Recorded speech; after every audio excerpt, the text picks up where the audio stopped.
All right, we should be live now. Wait for people to show up. And yes, I do have beer. Great Lakes beer that I was given on the Toronto Mike podcast. I don't normally drink beer because it's not good for me, but it's here. And so I end up drinking it. And it is rather delicious. I am going to feel it later. I know I am. It's gonna hurt. But hey, your amusement is my pain. There we go.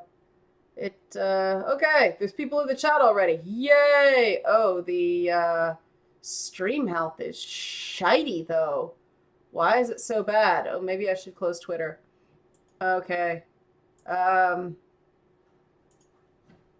Maybe that will be better because that was lagging bad. I love it when it says stream health green and I'm looking at it and it looks like crap. Chat, can you hear me okay? Is at least the audio coming through even though the video is stuttered as shit? Oh, chat asked, is Canadian beer good? Canadian beer is the best beer. It is the only beer in Canada. We call US beer cricket's piss because it's so weak. Our beer starts at like 5% alcohol. You have some blondes and stuff like that like 4.5%, but it's yeah, we don't really consider that beer. You know, Corona's like 3.5%, but Corona, when you're down in Mexico or Costa Rica or Panama or something like that, beer is used like Gatorade. So I don't see that as the same thing.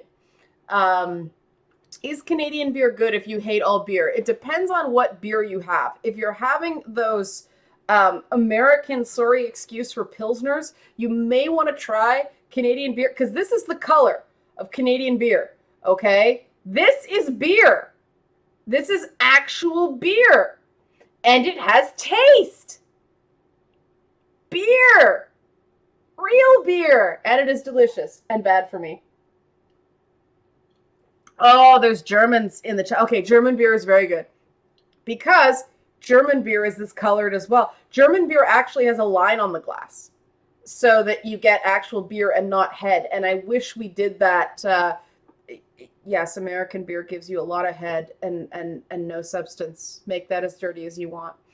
But yes, German beer is excellent, and a lot of the beer in Canada is used on imported German recipes. We have a sizable Oktoberfest in I mean, you get much darker than this, and you get stout, and stout isn't beer. Stout. This is actually a malted barley and hops beer. It's not a wheat beer, which is why I think I'm not doubled over in pain 3 days into drinking this, because wheat beer destroys me. I just can't do it. Yes, this is the correct color of tea. Most of the things Leanna drinks are this color. I have bourbon this color. I have scotches this color. I have rums this color. My tea is this color, and this beer is delicious. And oddly enough, it's called Red Leaf Beer by Great Lakes Breweries. What can I say? Ginger recharge. Oh, I tried to drink funny and threw beer on myself. I'm gonna wonder why my chair smells like beer later. Awesome! Just one more smell to add to my workspace smelling like a brothel. Workspace? Workspace. Yeah, Krogan Char. I like those German beer laws that there are really strict laws. I have shit all over my face now. God, great start. Really strict limits on something that can be contained to be allowed to call it beer. I wish it was like that, because most people who think they're drinking beer are not actually drinking beer, and it gives beer a bad name. I mean, my favorite sort of commercial beer in the world is Boddington's, because it's hoppy, but it's not an IPA, and this is a lot like it. So maybe that's why I like it. My stepdad got me into Old Speckled Hen, which is quite hoppy British beer, but I can have half of one and it just destroys me. I do not do well with wheat at all. So yeah, the connection is shitty. I apologize, guys. I'm gonna try to shut everything down, like all the other windows I have open, to try to solve that problem because it is a really crappy stream today. I apologize for that. I don't know what to do um, about that. Somebody asked about kombuchas in the chat. Kombuchas, I actually have a really bad reaction to because of the yeast that's used to make it. I am allergic to kombucha. And this is one of. I am a ginger. You may have noticed. And gingers have some interesting things happen to us in terms of, I'm pretty sure the alien mothership will come for me someday and I will discover what my true race is because oh, it got better. Wow, I closed the Kickstarter page in Google Drive. Interesting. Okay. But yeah, one of the things I do quite poorly with is yeast-based products. And I know beer is that, which is why I normally don't drink beer. But I kept drinking kombucha thinking it was supposed to be really, really healthy. And I'd feel terrible, terrible after to be like, oh, like I felt like I had the flu. And then someone said, dumbass, you're allergic to the yeast. I'm like, oh, why is everything that's supposed to be good for me bad for me? Because I'm also allergic to echinacea. Because echinacea is in the ragweed family, and I have horrible ragweed allergies. You may notice the puffiness in my face and the shrinkiness of my eyes. Allergies have been killing me lately. I was at an appointment yesterday, and I was having this conversation, and just my left eye just kept tearing the whole time. It was friggin' awful. And this normally happens to me in April, but this spring was so garbage that I just it just skipped April and hit me in May. And so everything, all the mold, all the trees, all the grass, everything, and then I am just getting over the after effects of 420. There's some really bad reactions in women who don't handle THC well. I found out the hard way. And bless my stoner friend, Sean. He helped me through this because he is an encyclopedia of knowledge on all things the Mary Jane. And I was just like, I don't partake myself because I'm allergic to the stuff, but that is an acute reaction. It doesn't prolong. And I found out that in some people, apparently I'm one of them, marijuana is treated by the body as an estrogen substitute. So I have been dealing with some weird ass side effects this month. So next 420, I am just not leaving the house because it's going to be legal next year in this country. No, it is not Sean Weedhat, Odysseus, and thank you for that reference. This is Sean Rooney, Weedhat 2.0. He is awesome with this stuff, and so he was like, is it this? And I'm like, yes! And all of a sudden I felt like less of a freak because he knew what it was. And he says, oh, hopefully that'll right itself. And it's like, hopefully? This might be permanent? And fortunately, it doesn't seem to have been permanent. But oh God, this was a rough month in that regard. Because it's just like when your entire physiology's out of whack for something you can't control. I mean, this is why they got smoking out of restaurants, because of all the secondhand smoke. But this is not what you guys came here to talk about. You probably came here to talk about farts. And that is awesome. I am always happy to talk about farts. But you're probably here to talk about gaming and the Kickstarter and all this stuff. Yeah, Krogan Char's like, Leanna, you felt less of a freak, but only very slightly right. Yeah, I actually feel uncomfortable when I feel normal. I'm really not used to it. It's kind of funny in these chats because it ends up being like, oh my God, all these people like me. It takes a global service where we can connect to the entire world. And so somebody asked Patches. Oh, hi, Patches. Patches is back. Okay. Do you like craft beer? I like Rickard's Red. I like Rickard's Red. Rickard's Red is still too weak for me. I like dark beer. I actually prefer stouts to beer, but those are a commitment. I need like 2 hours to drink a stout, and I don't like Guinness. I find Guinness is actually a quite bitter stout in terms of stouts. There are other stouts. What is it? Canmore Springs, the brewery. It's up in Alberta, but they make a glorious stout that's kind of nutty and chocolatey, and it is so tasty. And it's possible it's because it's actually made and served fresh as opposed to being imported. And someone compared Scout is my cat. Stout like hard whiskey, and I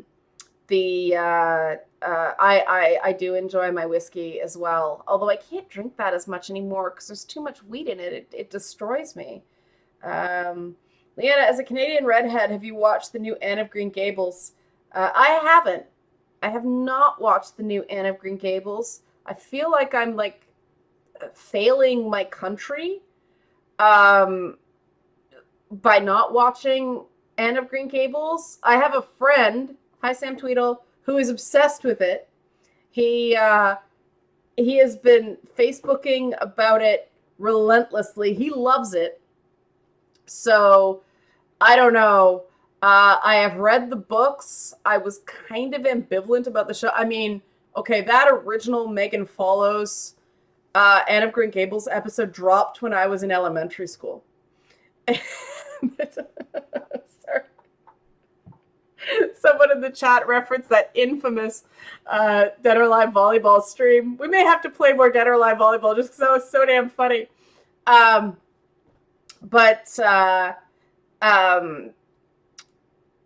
I was telling Rich from Review Tech USA about that today. He was like, what? I have that game. I haven't played it. I have to play it now. So Rich wouldn't play it for the Jiggle Girls. He will play it for the cabbage farts. And this is why Rich is a good dude. Have I seen the classic anime Anne of Green Gables by Miyazaki? I've seen bits of that. And it's really beautiful. And I see, if that were done the other way, if somebody took a Japanese story in Canada and made it, no, I don't think DOX does have multiplayer. But if that had been the other way and somebody in Canada had made something based on a Japanese story, it'd be cultural appropriation. But most of anime is cultural appropriation. I mean, Claymore is massive cultural appropriation. But I like it when people interpret the stories of other cultures, because as Patches just said in chat, PEI gets a ton of Japanese tourists because of the Anne of Green Gables anime, and it is right in Miyazaki's wheelhouse. And yeah, it would have been hilarious to see Rich and I do the butt battles on oh man, the friends who butt battle together stay together. You get pretty big closeness points in that game doing the butt battles too. Less than volleyball, but more than some of the other things. Okay, we're talking about cultural appropriation. This is a minefield. The chat has went, interest peaked. So, okay, fine. This is just my opinion. I consider it a quasi-educated opinion. And yeah, I'm with you, Patches, about the New Brunswick influences on Kiki's delivery service. Fair enough. But I took anthropology in my ill-gotten experiences in university. And one of the things we studied was cultural transmission, ideas, memes that jump from culture to culture. And, what we were shown is that a certain element of cultural transmission, cultural appropriation is normal. It happens.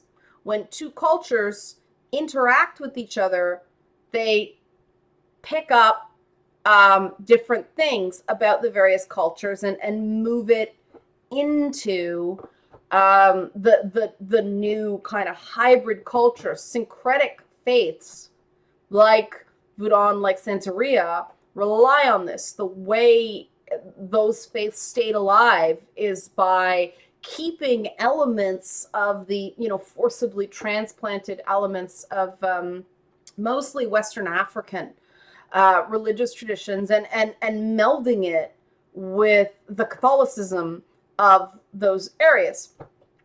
And so, if you start condemning cultural appropriation, you start condemning pretty much every Afro-Caribbean culture in existence, because they are all syncretic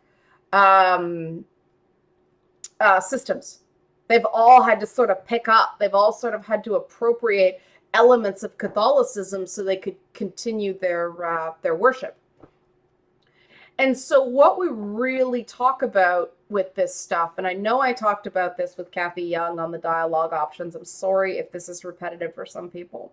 But what we really talk about when we talk about these issues is cultural misappropriation, something being misused, taking one person's culture and treating it like they're a mascot. There's an issue in Canada right now where an artist withdrew her gallery showing because she was a white woman who had an entire collection on display of First Nations inspired art, and it looked exactly like First Nations art. And the issue there is more nuanced. It's deeper than just, should people be allowed to dabble in cultures that are not their own? That comes down to how badly First Nations people, meaning Indians, specific registered groups of Indians with defined cultures that have been documented, how badly those groups have been screwed historically in this country. It's a sensitive point. And the argument is that, my God, you took our land, you took our dignity, you tried to strip us of our traditions and our religion, and did a lot of damage to those religions in ways I won't get into here. It'll take too long. At least let us have our cultural artistic style. I think that is a more nuanced argument than a flat out that's appropriation and therefore it's bad. Because if you look at the American musical tradition, things like jazz and soul and hip hop, that music was segregated. There was black music and there was white music, and white musicians, they called them crossover songs. That crossover artists were black musicians that could market to white people. But normally what happened is that black music stayed black music, and then they took the song and re-recorded it as a white person singing it. And that, as much as it sucked, as much as black artists got kind of ripped off, it was a stepping stone to black music being accepted. And because you had the occasional crossover artist, somebody like Billie Holiday, you had the blue-eyed soul singer phenomenon. And I mean, it's interesting because I worked in music programming and dealt with these sort of soul collectives and things like that. They really push back on the idea that white people can't sing soul. They're like, if you got the soul, you got the soul. And people in chat are mentioning the Aerosmith and Run DMC collaboration. Collaborations are not appropriation. Somebody else, Patches is on fire again this week. He's a great commenter. She's a great commenter. I don't know what you are, Patches. I'm sorry. Don't want to assume, but mentioned Elvis Presley. Yeah, he was heavily influenced by black artists. And he sort of broke down the boundaries. And so this is a complicated issue. And then you get into traditions and all that stuff. I mean, the sports team stuff.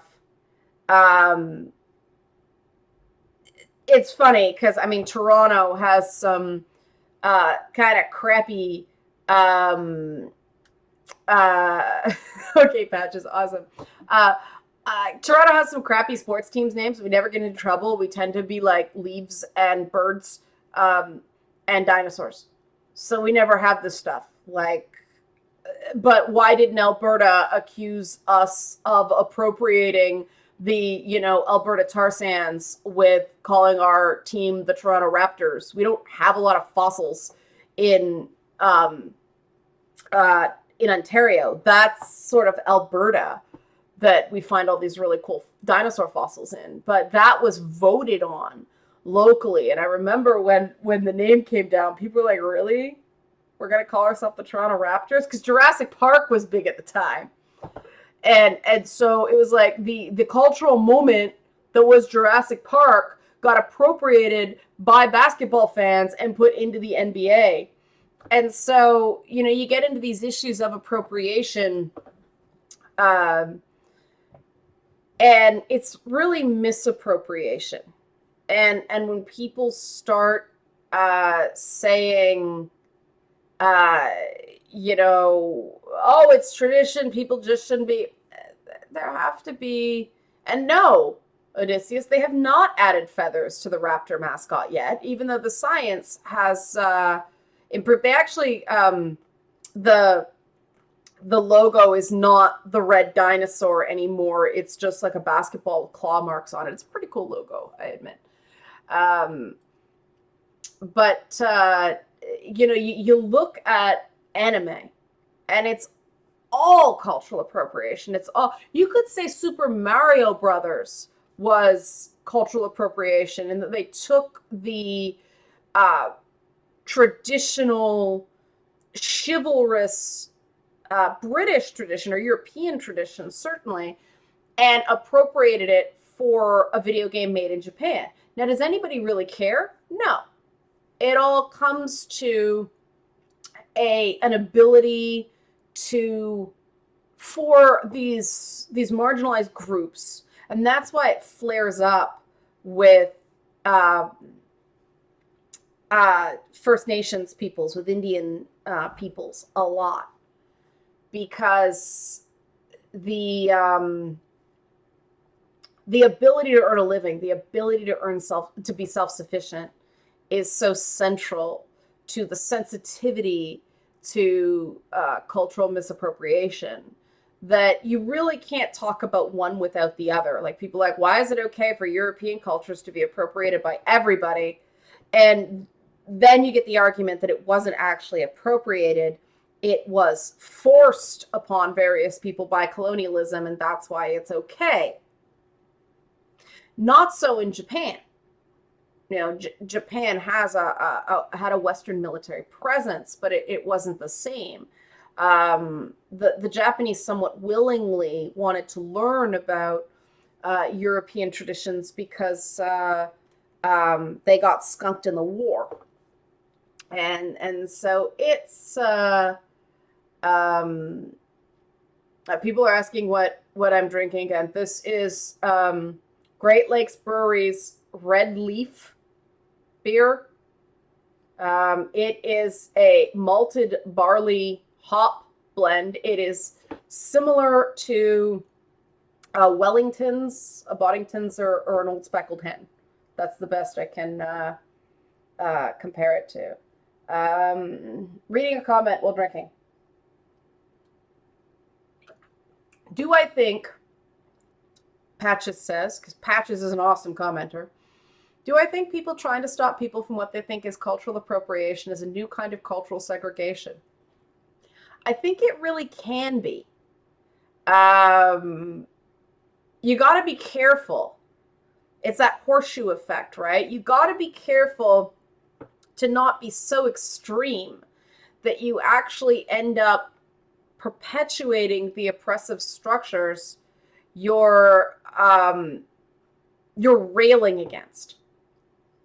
And this is a problem with the left right now is people wow, a lot of German beer drinkers in the chat. That's awesome. I'm always impressed at how cultured the people who watch these live streams live are. Reminds me of the days in the old late night show where when we finally got access to our advertising analytics, it was all, oh, really rich bankers who drive luxury cars watch your show at the end of the week. It's not the beer swilling, um, overall wearing working class guys we thought. We may have to pivot on our advertising. Um, but yeah, you gotta be careful when you're advocating anything, and that's why I always think that analysis has to come before advocacy. You can't go rushing off trying to fix something until you have the data on something. But I think you really, because the example I use is the stuff in first wave feminism, when the short-term goal for the most vocal, the suffragettes were called that for a reason. Not all first wave feminists were especially concerned with suffrage because they lived in families where even the men couldn't vote because they weren't property owners. This is in the UK.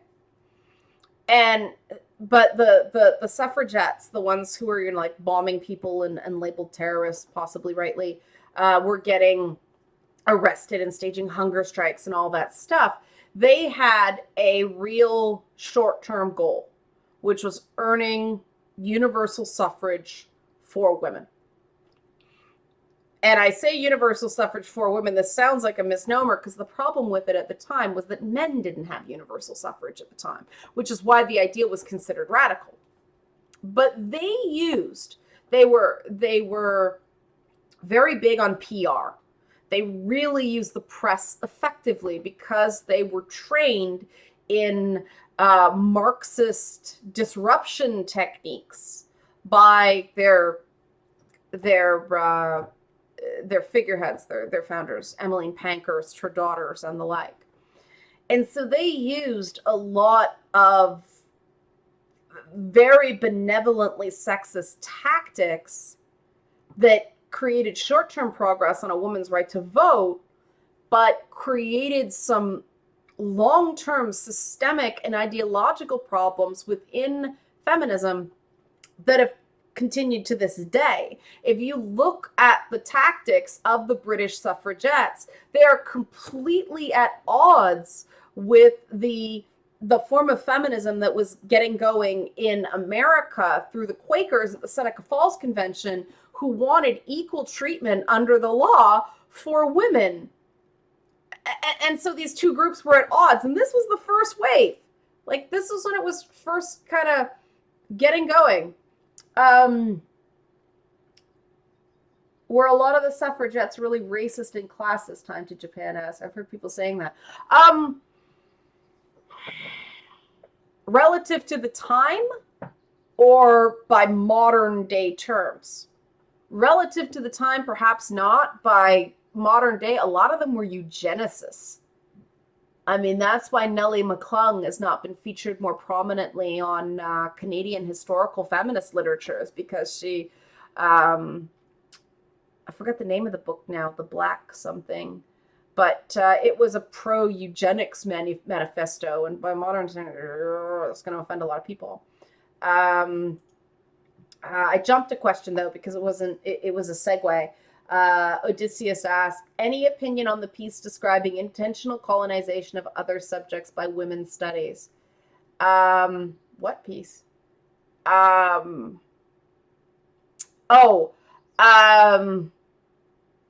think I understand what you're asking, but can you clarify a little bit, just because I don't want to accidentally not answer your question. I heard a teacher say that early feminists supported black suffrage because they wanted to ride it into their own. That's not, and that's not entirely true. There was a lot of you could be a suffragist and not an abolitionist. A lot of suffragists were abolitionists because they were consistent, because they were religious people. And this was what's the name of it? The religious movement that was going through America that actually encouraged women and minorities to participate publicly. Second Reclamation? It was a religious revival that was sweeping through America at the time. But that's where people like Sojourner Truth and people like that came from. But some people were not abolitionists, meaning they wanted to get rid of slavery, but they were pro-suffrage because they were kind of racist. Others were both. Others were abolitionists, but not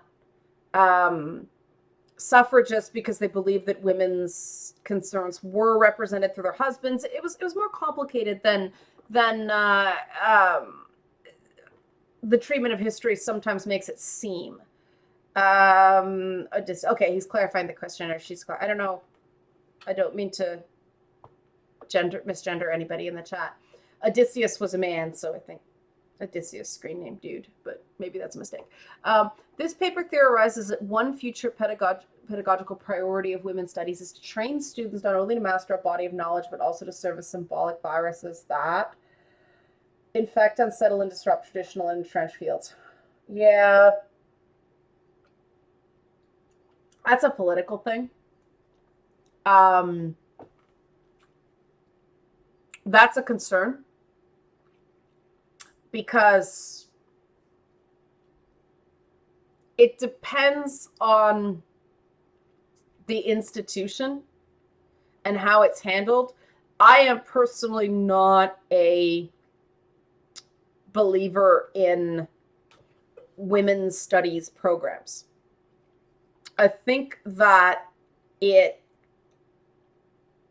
got to be careful here because I believe in feminist theory within the larger framework of a history department or an anthropology department, but a specialty like what I do, I specialize in looking at gender in games. And I say gender in games instead of women in games because I don't think you can have one without the other sort of thing. But I need a strong foundation in actually understanding game theory and how video games are made and all that stuff. The gender critique is a spice I add to the sauce. It's not the base. And a lot of the great stuff that came out of second wave in terms of writing had a very strong structural base. So it was solid linguistic criticism. It was solid psychology, and interdisciplinary approaches are really challenging because they lend themselves toward cherry picking. And I think people get so far down that rabbit hole that they don't realize they're cherry picking anymore. Oh, Sean's in the chat. Sean is the Sean, guys, that I was talking about earlier, not Sean Weedhat. Sean in the chat right now. Hi, Sean. And so I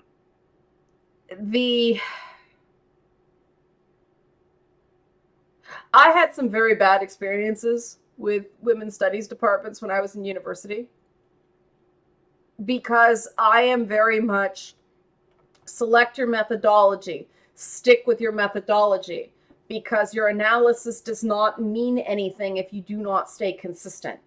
If you because the first trick is to select the right tool, right? What tool is going to make sense with this job? And Brian, I will answer your question of what does cherry picking look like in this. For instance, I do not use gaze theory when I look at video games because sometimes it applies, but a lot of times it doesn't. And I don't want the false positives. I use gender performativity theory, which means gender is not something that is cast upon someone through gaze. Gender is a performance that should be, according to Butler's stuff, deliberate. And so people can engage of subversive acts of gender if they so choose. And so I choose that. It means I can't suddenly start talking about a camera angle zeroing in on Bayonetta's boobs because that's gaze theory. I have to look at it from the point of view of, okay, what is this hypersexualized performance saying about Bayonetta? If I were to suddenly start talking about camera angles or camera focus using gaze theory, that would be cherry picking. And the problem with cherry picking is you're selecting tools to get to the conclusion you want, not following the tools, seeing where it leads you from an objective perspective to see what outcomes you get. And I much prefer taking a tool, trying it, testing, seeing what you get. It's more interesting. Someone says, what's wrong with Bayonetta's moves if she wants to show them? I'm sure as fuck not going to look away. Yeah. The whole thing about Bayonetta is that Bayonetta is an anti-hero. And her sexuality, her sexual performance is directly tied to her narrative in the game. And that has to do with her being the product of a taboo union and her being an Umbra witch and her enemies being the cardinal virtues. So of course she's going to be sexy because, modesty and humility are virtues. So, that's very important. Can I clarify for me what Butler means when she says pastiche is a copy of something that wasn't there in the first place? Oh, wow. That's a cutting question.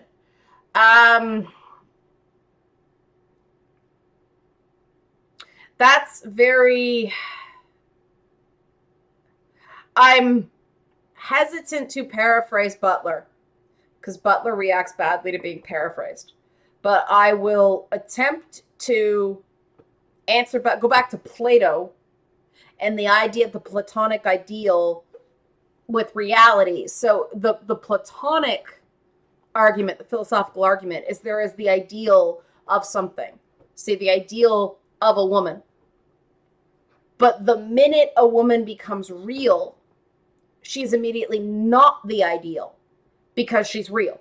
An ideal can never be achieved. And that's Plato's theory. He used a chair. I think we have the ideal of a chair, but the minute you make an actual chair, there is something that deviates from that ideal. So he was dealing with archetype, essentially. Pastiche, from what Butler's saying, is that they're trying to mimic an ideal that does not exist. So the ideal of a woman, the idea of a perfect woman does actually not exist. There is not enough agreement of what makes up an ideal woman or an ideal man, for instance, to have that ideal. And so we end up with pastiche, which is seeking to replicate an ideal that does not exist. That's really heady, and I really oversimplified that. Hopefully that made sense. Miranda lost in effect. Well done, Krogan Char. Well done. It seems I accidentally walked into learning new stuff today. I approve. Welcome to my live streams. And they're talking about Discworld in the chat, which is, as one person said, a long ass series. Yes, it is. But The nice thing is, I mean, I picked up Discworld midstream. I don't even know the order of those. Um, yeah. See, this is the thing. The person who asked the question, Miller number one, asked the question about Butler and pastiche and all that stuff, and they took literary theory, but didn't have a feminist concentration. So like, what does this mean? Um, and Oh man, something came up in chat. I'm gonna try to do this fast to get into this other thing because this is really interesting. But yeah, literary theory is so big now, you can't possibly cover it all. And that's why I try to keep my feminist sources contained to required reading for the purposes of my stuff, because I want to respect people's time and I want to get sort of the core concepts down instead of the variations on the theme, because I think you got to get the core down before you start branching out to interpretations and amendments to those core concepts. We can't run before we walk. That's what some other feminist game series try to do, and I think it falls flat on its face. So somebody else mentioned how much time was spent complaining about a couple of camera angles on Miranda's butt and judging her character by her butt. My opinion is that Miranda Lawson in Mass Effect was intended to be judged on her butt. The whole experiment with this character is, here is someone that BioWare is presenting as the perfect woman. And I immediately went on that, because don't insult my intelligence. Liara is clearly the perfect woman. Tali is clearly the perfect woman. I saw Tali and Liara as more perfected in my mind than Miranda. But I know guys who completely love Miranda. And so it's a real gamble when you present a character, and then of course it turns out that no, Miranda is not a perfect woman. She was what her father, meaning the person who ordered her, saw as a perfect woman. And then you get into the hilarious thing of, BioWare wanted to make her blonde to look more like Yvonne Strahovski, and it looked like crap. But Miranda is sort of an actual patriarchal construct, and she has to struggle with that, which was interesting. I think it could have been a lot more interesting had it been handled a bit more with more awareness, but still pretty cool. Somebody else asked, what do you think about the Hungarian and other languages lack of a gender pronoun? Everyone's called they in the third person. See, this is why I do not get too embroiled in the pronoun debate, because it is an issue of language. And it's a particular thing with romantic languages, English, French, Italian, and so on. English is a quasi-romantic language. It's Germanic romantic. It's a mash of the two. But gendering in terms of nouns is very important in romantic languages, because it tells you how to conjugate the verb. And when I took biology classes back in university, they smacked us down for saying gender when we were supposed to say sex, because we were always told gender is a language term. Sex is a biological term. Keep them separate. All right, I'm sorry. Because, we adopted the term gender to refer to biological sex because gender is so polite. The Puritans were like, sex, oh no, you don't even say that because you might have it, sort of thing. So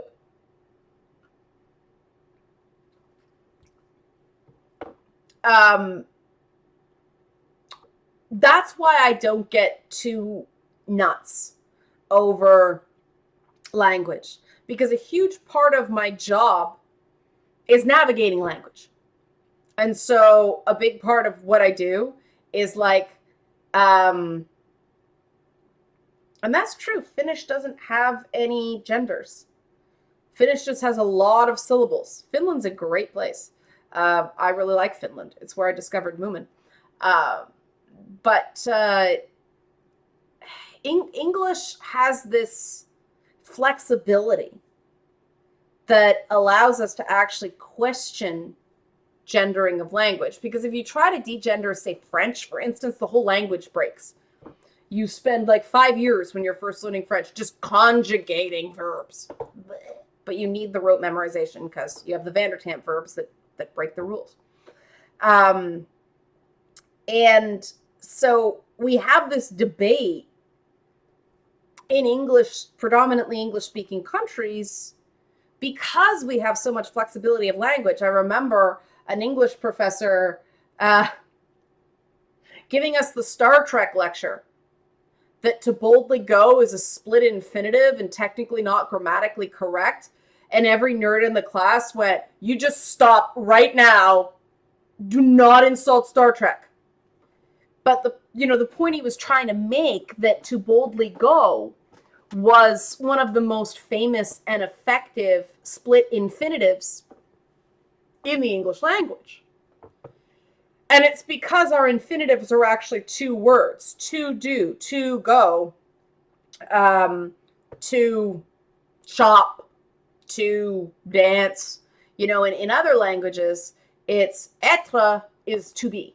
It's 1 word. You can't split it up. Danser is dance, to dance. You can't split it up. In English, it's 2 words, so you can split them up. And so we get this flexibility of language. But then we don't tend to gender conjugate our verbs, meaning that the correct grammatical form of a verb is not dependent on whether it's male or female. And nouns do not have genders. So a boat, my stepfather insists boats are she's because he comes from that naval tradition, but we do not go, if we're talking about a boat, we have to gender the verb to female when talking about a boat, right? In English, it doesn't fucking matter. So we have this argument in English that other languages are like, what are you on? The rest of the world is kind of going, why are you getting so mad about stuff that is just words? And this, I know I'm jumping all over the place on references, but I'm a big citation person, so you guys can go look it up and see what I say. Like I really do think that's important, that you guys have a source to go back and check the ideas I'm giving you. And in Orwell, like in Orwell's writing, one of the big things he really challenged is how much language affects our thinking. And I remember one of the things when I was in the gifted program, everybody was really afraid of us because gifted kids tended to be abstract thinkers. And so we just come out with this thing. One day, I have this sculpture. If you want to see how my brain worked in the 3rd grade, I could show you the sculpture. We have it out because my husband loves it because it's his little insight into 9-year-old Leanna, and talk about abstract thoughts. You see this thing. My art teachers in that time period were wonderful. They really encouraged me to be abstract because my mother was terrified by the monsters and tentacle things that I was bringing home. Back then, even I loved tentacle monsters. And like, to me, who is an abstract thinker? Who gets an idea and then comes up with a word for it? And a lot of, like, this is why I love hip hop. Because hip hop artists do this. They make up words the same way Shakespeare did. I think hip hop is modern poetry. I love rap. Love it. Love it. But good for you, Yossi Sovereign. You caught that. Hentai. But we're kind of like, okay, we have this idea. It's this thing. And we came up with a name for it. And then we'd find out later on that this was actually a thing that had a name, and we went, all right. Not necessarily the hood syntax we're going to use, but noted. Uh, um, but this was being able to conceptualize without language. A lot of people are very locked into language. And this is where we get into this pronoun thing. And, you know, this is a philosophical thing. And so there are no right or wrong answers. And that's when I start going, we are arguing about the words we use for ideas. Maybe we should focus more on the ideas than the words that are used, which is why an anti-censorship position exists. We should care less about offense outside of, special occasions in church, and more on getting to the core of the ideas behind potentially offensive speech. Because don't forget, a lot of offensiveness, a lot of the offense taboos uphold the status quo. So I don't think you can make a sound argument that you're for minority rights without supporting offensive speech at the same time. Because the thing that is it was Oscar Wilde that nailed this in the Portrait of Dorian Gray. And if you know anything about the personal history of Oscar Wilde, it makes complete sense. But, Dorian Gray had just murdered someone. And based on the Victorian sensibilities of the time, it was a greater social faux pas. This is what Wilde was trying to get at in this story, among other things. But it was a greater social faux pas to accuse someone of murder than to actually murder someone. And so there's this pivotal scene in the Portrait of Dorian Gray where somebody accuses him of wrongdoing, and it's totally accurate, but Dorian Gray dodges the accusation simply by saying, "You go too far." And this was Oscar Wilde's brilliant commentary on offense and status quo and taboo and all this stuff, and we all know why this meant so much to him. And so, hi, Eldrick Knight, you're welcome. And so I think that there is a place for calculated offense. And I would be a complete hypocrite if I took any other position, because when we were doing Ed and Red's Night Party, we did that for a living. I mean, part of my big thing about that show was I wanted to show women in sexualized positions who also had ideas, because I think it's a false binary. I don't like the fact that women have to fragment ourselves the way we do. Why is my idea less good because my shirt is down here, as opposed to up here? And the thing I love about gamers is most gamers really don't give a shit what you're wearing if you have good ideas. I mean, okay, they'll like it if there's boobies, because boobies are awesome. But they don't go, you can only have boobies, you can't have ideas. Gamers, I don't know what it is, maybe because we drink a lot of energy drinks, but we can have blood rushing to our head and our little brain at the same time. Somehow, we make it work. I think because there's sort of an acceptance of the fappage that doesn't happen in other communities. And so we can kind of go, yay, fat, but hey, we're staying for the good ideas. And I love that. I think that is way more pro-women than this idea that we will only listen to you if you speak in this way and you dress in this way and you use these words. Oh, which video games do I think have the best boobs? See, I'm a variety person for boobs. So a game like Soul Calibur, where it goes from, the itty bitty titty committee to the cup runneth over if Ivy actually had cups. Those are the games I like, because, Talum is,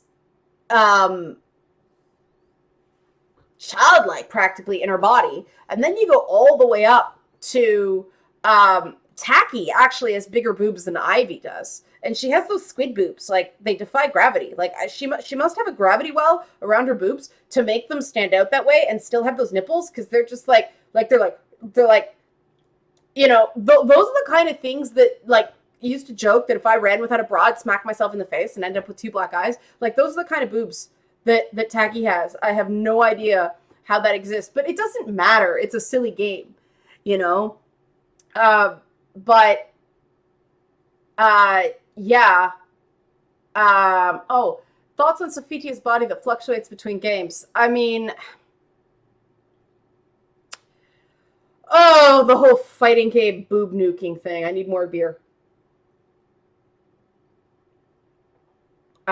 Beer's gone. Uh-oh. May have to take a break and get more beer. But yeah, I agree. Like, I like the variety. I like the fact that there are sliders in games like Saints Row. You can make any kind of badonk and any kind of boobs you want. Um, and those are the kind of games I like, because it shows that women are different, right? It shows that, yeah, I know, can. I'm sorry, I don't have a keg. I don't have bottles. These came in cans. They were given to me. And those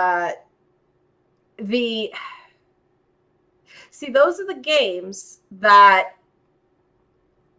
the one chick who embodies a sort of woman that the dork side is afraid of, because they're embodiments of feminine power. If you go back to ancient, I hate that word, it's wrong in terms of anthropology, but people don't understand when I talk about, if I use the correct word, but you go back to, you know, South America, Central America, Mexico, Sumeria, Babylon, you get these fecundity goddesses. And they are essentially, well, they have the distended bellies as well, but other than that, it's essentially Ivy Valentine. Boobs up to here, butt up to here. It's like, like, it's all the parts you want to do this when it's twerking, right? Like, those are the bodies that twerking is made for. It's like, everything's moving, right? And so the fecundity goddess was considered the sacred feminine back in the day. And this was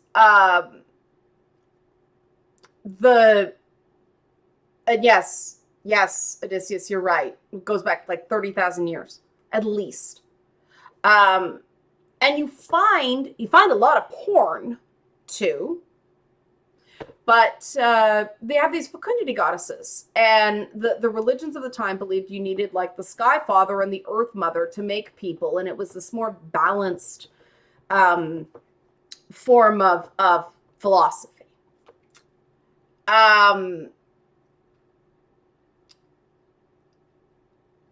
The Earth Mother went because the Sky God, for various reasons, became the dominant form of worship in various areas.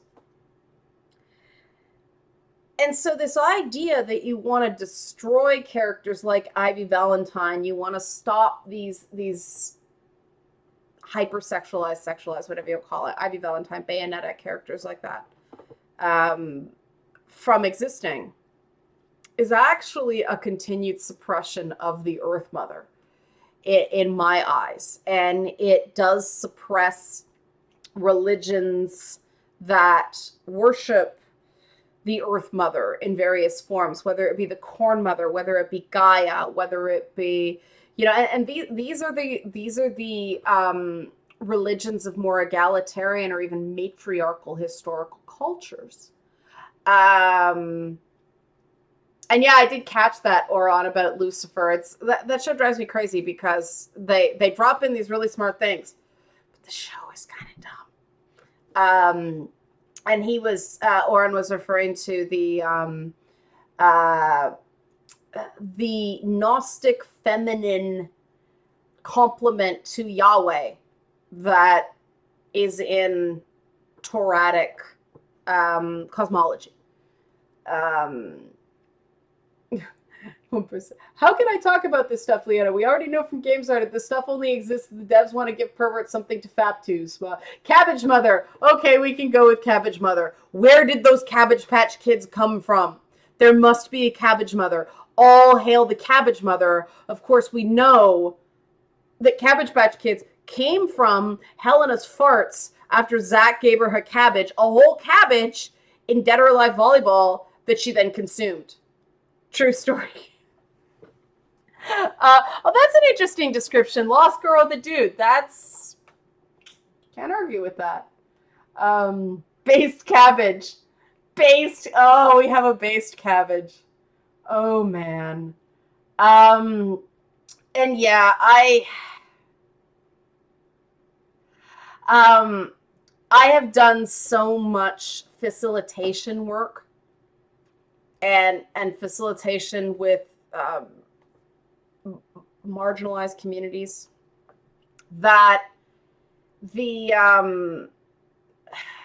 idea of assuming motivations is danger zone. It's the minute someone starts presuming an intent, unless the intent is stated. I mean, we do have on the record some things, like we have on record from the various developers, both Core and Crystal Dynamic, that, you know, the intent was to make the player have a protective urge for Lara Croft because she was female. They were borrowing from the filmmaking techniques in the Alien films. You have a female protagonist, so the audience is going to be more scared. Well, they found out the hard way. Gamers aren't viewers. And people see the avatar as an extension of self. And so people didn't treat a female game protagonist, a playable character, the same way they treated a female film protagonist. They treated the female playable character as an extension of self, which means they could do any horrible death thing they wanted to them. And it was essentially a form of masturbation. It's not the same as watching a movie. It's not. So, I mean, that was one of the things that was kind of interesting, like the whole development and see, I find that really interesting. Like, that's an important history to understand. And so you get the no, it's not just you, Odysseus. But I think that when you start assuming developer intent, like, oh, there's only one reason this must be the case, and if they didn't do it deliberately, then they must have done it passively. I think that's a mistake, because games are a collaborative process. Things are done by committee. The only way to really know what the committee thought is to ask them, and often you can't because nobody's allowed to ask. And this is where, again, cherry picking. A lot of analysts use death of the author when they want to criticize, and then they'll isolate things like, oh, Pac-Man was created for women and focused on eating, to slam it. But if you're using a death of the author methodology, you can't use that. Like, I am not a death of the author person. I think it's very important that Mervyn Peake had schizophrenia and PTSD. You know, I think it's important that Lewis Carroll, aka Charles Dodson, was a mathematician by trade. I think it is important that Kafka was a government clerk. These things inform interpretation. They aren't law. People are individuals, but I think it's very interesting. You know, imagine if Harry Potter was written by a man. Cultural critics would have very different things to say about that book, even though they claim to subscribe to death of the author. So I'll leave that there. I'll take a few more questions because the chat has just evolved into a lot of internet slang, and it's very funny. And we have been going for an hour. So again, please back Lady Bits if you haven't. I have to do another interview at 5. So I do have to start winding down, but I do want to answer your questions, please. Oh, okay. Deaf the author assumes that communication is impossible, which is why I rejected. Exactly! Miller number one. Exactly. I think author intent matters if we have it. If we don't have it, fine. But if we actually have author intent, we should use it. This is why authors write prologues, right? This is why authors write things before the thing to define. We need to allow people to self-define their terms because words can mean multiple things to multiple people. Loaded asks, I just saw your video about self-compassion. Is there a cure for self-hatred? It's easy for me to believe I'm a bad person. There is, but it is a slow, grueling, miserable process. You have to start forgiving yourself for failure. There's a great book. It's written for Black women, but who knows? Other people might identify with it. The author is Iyanla Vanzant, and it's called The Value in the Valley. And she talks about, it's mostly case studies about women, but it's all about people who find themselves in the same place over and over and over again. They can't break the cycle because that cycle is a lesson. And it is about trying things, screwing up, and treating them as learning experiences instead of beating the crap out of yourself. And unfortunately, us nerds get into this thing that we have to be the smartest person in the room or we have no utility. That is the only thing we have to offer the world. If we're not smart, we're nothing, because it's process of elimination kind of thing. We grew up at a time where everything else was overvalued. You have to detach yourself from that thinking. Getting over self-loathing is getting a core understanding that you have inherent value as a person. And that is hard in a world that commodifies the human experience. And if you find yourself stuck and, oh wow, phallic symbolism argument. I saw that. I will try to get to that. The number one thing that will help your sense of self, will help your self-loathing or your self-esteem in general, is being around the right people. The people surrounding you super affect how you feel about yourself. If you are around people who can't stand themselves, you will end up hating yourself. If you are around a whole bunch of people who are positive and are working on things and have goals and purpose and all that stuff, then you will feel like you have more value because you will be around people who affirm that in you. And too often nerds, and I say that because I am one, find their social group through process of elimination. This is a place that won't kick me out. And it ends up being really destructive to people. And one of the things I really love is when I get a comment that, you made me feel better. I was going through a tough day, or, this helped me, or I really related to this. This is important because we've been so kicked the crap out of, not just by the mainstream media, but our own enthusiast press, that I totally understand why gamers struggle with self-loathing right now, and I'm trying to help find another way. So I hope that answered the question, and I missed a bunch of other questions in the process. Let me try to find. Phallic symbolism argument, dragon water, can you clarify? That's a big topic. Going through all the questions. What do I think of author Mercedes Lackey? Oh man. She has her place. She is in the same, I want to be really careful because I don't want to be seen like I'm throwing shade. She is in the same place for me as Margaret Atwood is. I am not sex typical enough to appreciate those books. I understand there is a talent in use of language It is not topics. It is not source material I am terribly interested in. The reason I ended up reading Franz Kafka in the first place is that um, my senior year English teacher recommended The Handmaid's Tale to me because I was reading Brave New World in 1984, and he wanted to be a good, good diversity and recommend a feminist dystopia.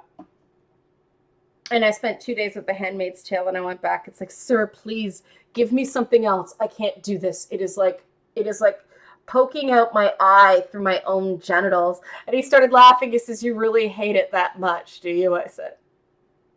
And he says, okay, I don't normally do this, but Kafka's The Trial. A high school teacher recommended Kafka. And this is why I love my highly merit-based egalitarian education. Bless it. It was a treasure. And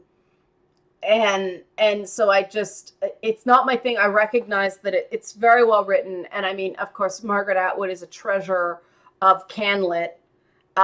It's just not my thing. And yes, Krogan Char, you're absolutely right about The Trial.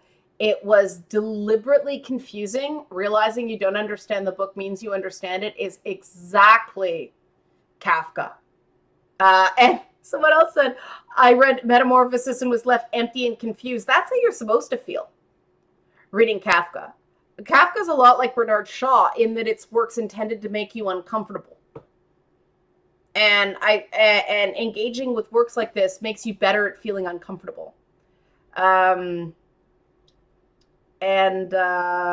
Rand. Oh man, somebody asked me about Ayn Rand. It's an interesting intellectual curiosity, and Ayn Rand was highly influential on comic books. But if you want to kind of get an interesting critique in a fun way on Ayn Rand, read Alan Moore's The Watchmen, the actual comic, not the horrible movie. And Rorschach is a satire of, it's a deconstruction of a character created by Steve Ditko called Mr. A, which I believe was spun off into the character The Question, or maybe The Question came first, I don't remember. But anyway, Mr. A, Rorschach is basically the logical end result of a character like Mr. A in comic books. I did not see your question about Assange, or can you repeat it? And maybe that's where I'll leave it.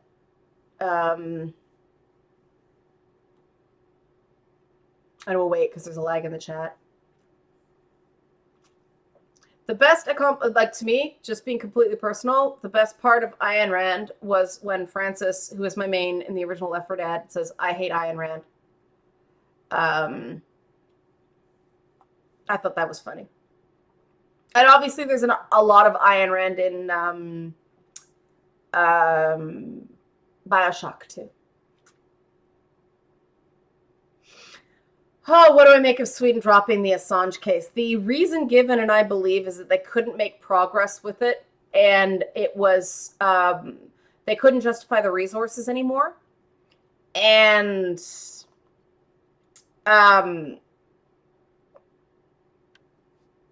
it happens. It unfortunately, Sweden has some of the most strict sexual assault laws in the world. And I guess it was one of those no reasonable possibility of conviction things. That's the legal system. Anne Rice. Oh, Anne Rice is very different from Ayn Rand. Oh man, I devoured Anne Rice as a kid, and now oh man, I realize how not well written those books were. But as a kid, I thought they were awesome. They're baby's first goth books, right? And now, like, to me, I think Twilight is kind of the Anne Rice of this generation, dealing with similar things in a different way.